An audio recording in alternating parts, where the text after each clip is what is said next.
Dear parents and carers, welcome to this week's newsletter.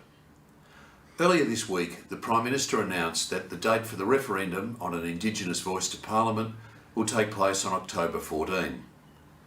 St Joseph's has been engaged with the ongoing debate regarding issues surrounding the referendum. In line with the position articulated by our governing body, Edmund Rice Education Australia, we support the voice to Parliament. At the same time, we're conscious of our primary role as educators and our obligation to provide students with the information required for them to form their own fully informed view. 2 weeks ago, we welcomed Senator Sarah Henderson and Mr Warren Mundine to the college to promote the no argument to senior students. Earlier today, we welcomed Deputy Prime Minister Mr Richard Marles and local Indigenous elder Uncle Glenn Shea to speak again to the students, promoting the case for a yes vote. For those accessing this newsletter in print, please find attached a letter from Dr Liam Smith, the National Executive Director of EREA, and Ms Philomena Billington, President of the EREA Council of Trustees, outlining the position of EREA on the voice referendum. Those accessing the newsletter in video or audio mode, the letter reads as follows. It's dated the 28th of August and headed EREA supports the voice to Parliament. Dear members of the EREA community, in November 2022, EREA endorsed the Uluru Statement from the Heart, stating, "We stand in solidarity alongside our First Nations peoples in their call for a voice and acknowledgement enshrined in the Australian Constitution. The establishment of a First Nations voice to Parliament enshrined in the Constitution and the establishment of a Makarrata Commission for the purpose of truth-telling is at the centre of this justice. We support this road to treaty." With dialogue and momentum building, many school communities and those in the wider community are further engaging in thought about the upcoming referendum on the voice to Parliament. This is resulting in questions from school representatives as to the best approach to do this within their community. Their inquiries are based on a genuine desire to provide learning opportunities for staff and young people about this important decision which faces the nation, and be consistent with an EREA approach of respect, deep listening, dialogue and solidarity. Therefore, I encourage you to share a message such as this and its accompanying resources with your school communities. And it goes on.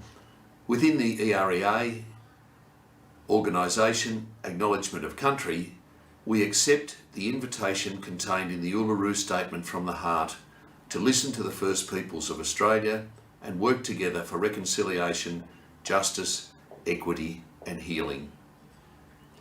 The voice to Parliament is an authentic outcome of this invitation, which will have a deep and lasting impact on the future of First Nations peoples within Australia and the reconciliation of this nation.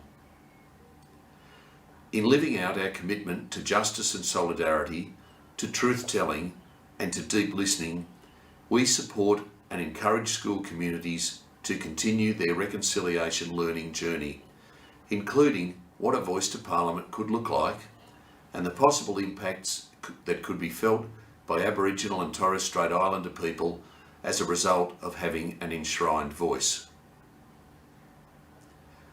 We need to be reminded that all Australians have a unique opportunity to vote on a proposed amendment to the Constitution that recognises Aboriginal and Torres Strait Islander peoples as the first peoples of this country.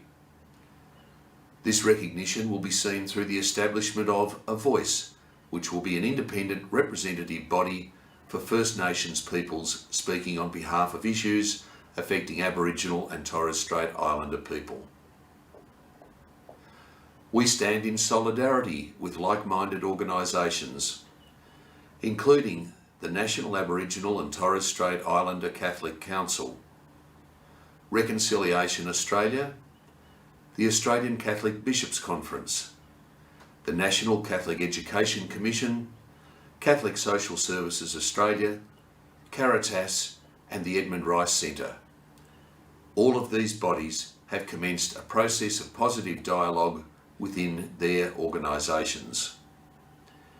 A link to the official EREA endorsement of the Uluru Statement from the Heart is attached as a link to the written version of this newsletter, along with a link to a resources pack.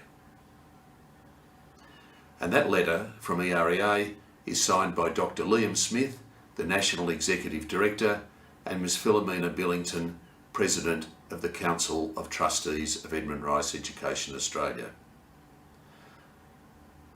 One important element of the college strategic plan is student voice, and an integral part of this is having effective student leadership structures throughout the school. Earlier this week, I was delighted to announce our senior student leadership team for 2024. The process for identifying this team is extremely comprehensive. It includes written applications, an address to students, voting from current Year 7 and Year 11 students and staff, and an interview with a panel of senior staff members. Congratulations to our 2024 College Captain, Michael Ahern, Deputy Captains Jude Payne and Kane Shaw, and Touchstone Prefects David Yosovo and Danu Lakey, Inclusive Community, Ben Parish and Luke Delicio, Justice and Solidarity, Joseph Patch and Kai Behrens, Gospel Spirituality, and Luke Stacey and Matthew Sahandi, Liberating Education. This outstanding group of young men will be joined by house captains and elected leaders from other year levels and will continue to provide the strong, principled and effective student voice in the college we've experienced with our 2023 senior student leadership team and those of previous years.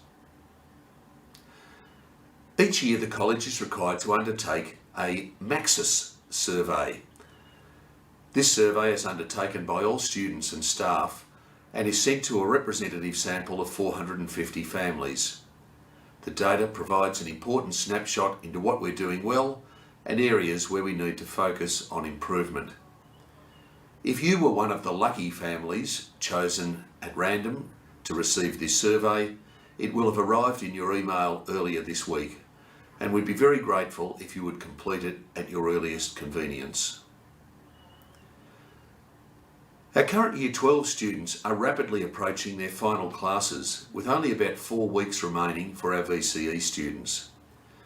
Much can be achieved during this time with a committed and diligent approach to exam preparation, and students are strongly encouraged to access the VCE revision lectures provided by the college during the term break. Our current Year 12 cohort have been on side and have worked really positively throughout the year, and we look forward to this translating into some outstanding individual and collective outcomes. God bless.